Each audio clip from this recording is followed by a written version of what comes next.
Ok, pessoal, então sejam bem-vindos a mais esse vídeo desse canal.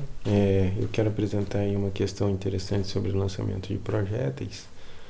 Não é um problema muito sofisticado, ele pode ser resolvido apenas com funções elementares, não vai demandar aí o conhecimento de cálculo, e eu achei por isso interessante exibi-lo, né? Então o problema consiste nisso, ó, determinar qual que deve ser a inclinação de lançamento de um sistema para que ele atinja a altura h após ter percorrido uma distância d.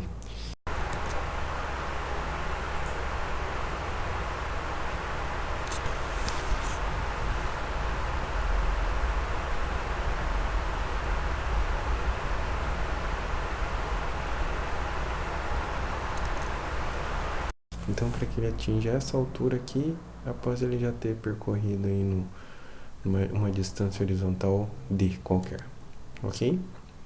Bom, o meu algoritmo para resolver o problema é esse. Como entrada, como entrada considera-se a velocidade inicial do bloco, a distância percorrida, a altura h, e como saída o resultado deve ser o ângulo de lançamento do sistema, né? O primeiro passo eu considero razoável para isso é expressar as equações de movimento do sistema, depois eliminar o tempo entre elas e resolver a equação resultante para a inclinação θ, muito embora esse terceiro passo aqui demande um refinamento que vai ser apresentado no devido momento. Então eu acredito que esse algoritmo resolve o problema, vamos ver como. Então tá aí. Inicialmente nós vamos considerar que se não houver atrito agindo aí, né, na direção horizontal, na ausência de forças, o movimento vai ser um movimento retilíneo uniforme. E na distância na direção vertical, o movimento vai ser um lançamento vertical, tá? Então a velocidade vai ser a componente horizontal da velocidade, no caso, né, do movimento na horizontal. E na vertical, a velocidade inicial vai ser a componente vertical da velocidade que a gente obtém aí pelo produto, né, da velocidade inicial pelo seno de θ. E, bom, o restante é a equação de um lançamento vertical. A gente vai colocar o sistema de referência bem na posição inicial do lançamento, então as posições iniciais serão 0, que vai tornar essas equações um pouquinho mais simples, como vocês estão vendo. E aí nós vamos começar a usar os parâmetros, né? Se a distância for percorrida for d e a altura dessa trajetória correspondente for h, então essas duas equações aqui vão se converter nessas equações aí que vocês estão vendo. Bom, mas aí se a gente resolver a equação 1 para o tempo, o resultado vai ser essa equação 3 aí.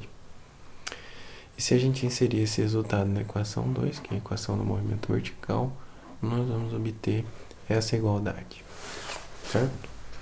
A princípio está um pouco bagunçado, ficaria um pouquinho contraintuitivo de concluir como que a gente poderia resolver essa equação para inclinação θ, mas alguns ajustes possibilitam isso. Então a gente pode realizar esse produto aqui para obter esse termo e realizar aqui os quadrados e resolver aí a divisão de frações para obter esse outro termo. Aqui aparece uma função trigonométrica que é a tangente de θ, e a gente pode separar esse termo num produto de duas frações que eu fiz para deixar mais evidente uma relação trigonométrica que vai ser usada. Então esse termo vai ser o produto de tudo que não tiver essa cosseno ao quadrado de θ aqui por ela, ok?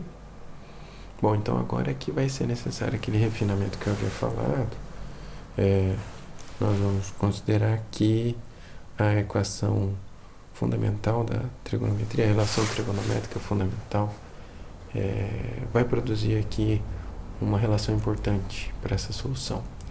Então, se a gente dividir ambos os membros dessa relação fundamental pelo cosseno ao quadrado de θ, o resultado vai ser que a tangente ao quadrado de θ mais 1 é 1 sobre o cosseno ao quadrado de θ. E é justamente o que vai ser necessário aí para concluir. Nós vamos substituir esse resultado da equação 5, né? Nós vamos substituir que 1 sobre o cosseno ao quadrado de θ é o 1 mais a tangente ao quadrado de θ na equação 4, que já havíamos deduzido aqui. Então, eu vou substituir esse fator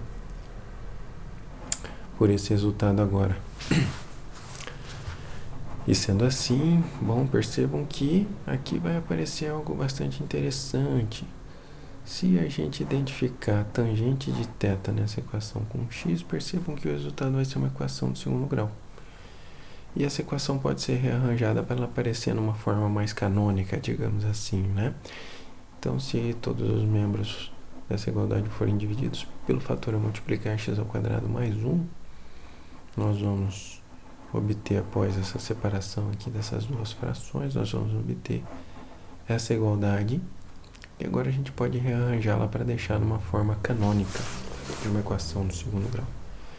E aí a gente pode identificar que os coeficientes a, b e c de uma equação assim vão ser, nesse caso, 1, uma vez que o fator a multiplicar x ao quadrado é 1. Menos 2 a 0 ao quadrado por gd, uma vez que o fator a multiplicar x é esse. E o termo independente de x é essa soma. Ok? Agora é só inserir esses resultados na fórmula de Bhaskara para concluir a solução. Então, inserindo os resultados aí, executando-se aqui o quadrado, né? Realizando-se essa multiplicação e essa, e aqui as multiplicações dos sinais negativos, nós vamos parar aqui. Dessa equação para essa, a única coisa que eu fiz foi fatorar o termo que está dentro da raiz para colocar aí esse fator em evidência. Bom, por que eu fiz isso? Bom, porque ele pode ser extraído da raiz. E aí a gente pode fatorar o resultado disso, né? Colocando em evidência esse termo aqui.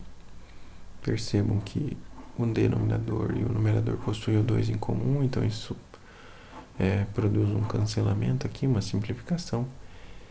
E aí a gente chega nessa equação aqui. Se a gente lembrar que o x é igual a esse termo, né? Esse membro esquerdo, esse membro direito aí. Então, substituindo ele pela tangente de θ, chegamos aqui. Ok? Aqui nós temos duas conclusões importantes, né? Existe uma condição de existência para esse ângulo, porque esse radicando aqui tem que ser positivo ou igual a zero para ser real. Então, para que ele seja positivo, para que ele seja real, né, ele tem que ser maior ou igual a zero.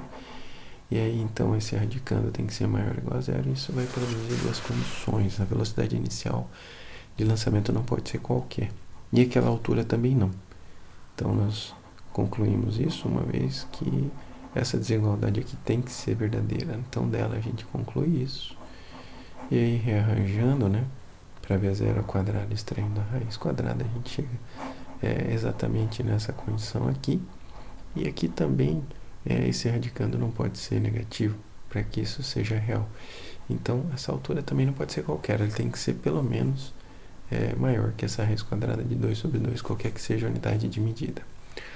Ok? Então, essa é a primeira condição de existência para que aquela altura seja atingida após se percorrer uma distância d.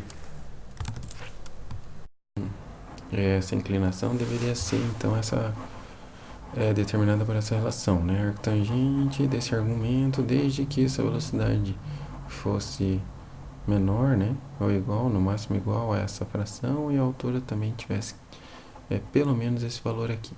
Mas ainda há outra conclusão importante que a gente tem que levar em consideração. Se haveria então, a princípio, dois valores de ângulos para esse problema, né? Já que aqui dessa equação 7 nós temos uma solução que é uma raiz obtida com um sinal positivo e a outra com um sinal negativo, então haveria dois valores de ângulo que resolveriam o problema. Entretanto, essa solução que seria obtida com sinal negativo pode ser descartada porque ela dá origem a um ângulo negativo, como pode ser visualizado nessa figura aqui, ó. Então ela iria corresponder a um ângulo negativo que iria produzir a mesma tangente. Só que esse ângulo não vai ter significado físico, né? Já que por, sei lá, por construção, né? Como esse disparo, sei lá, tem que seguir para frente, né? Esse ângulo tem que ser positivo. Então, dessas duas equações, nós vamos descartar o resultado com o valor negativo da raiz para chegar aqui. A solução final vai ser essa aí que eu vou exibir na tela agora. Então, a solução do problema é essa inclinação aqui, desde que a velocidade não ultrapasse essa razão e a altura seja pelo menos essa fração aqui. Beleza? Eu acho que isso encerra essa resolução. Obrigado aí por ter assistido mais esse vídeo. Espero que ele tenha sido útil e até o nosso próximo encontro.